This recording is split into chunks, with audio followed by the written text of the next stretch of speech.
બનાસકાંઠા જિલ્લાના વડગામ તાલુકાના મોમનવાસ ગામમાંથી ચોંકાવનારા દ્રશ્યો સામે આવ્યા છે, જ્યાં ગામમાં દીપડો દેખાતા ગ્રામજનોમાં ભયનો માહોલ છવાઈ ગયો છે. બનાસકાંઠા જિલ્લાના વડગામના મોમનવાસ ગામના પાણીયારી આશ્રમ નજીક દીપડો દેખાયો હોવાનું સામે આવ્યું છે. સ્થાનિક લોકોએ દીપડાનો વિડીયો બનાવી સોશિયલ મીડિયા પર વાયરલ કર્યો છે.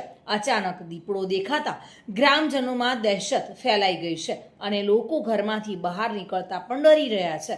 સ્થાનિક લોકોએ તાત્કાલિક વન વિભાગને જાણ કરતા ટીમ ઘટના સ્થળ પર પહોંચી અને કાર્યવાહી કરી રહી છે.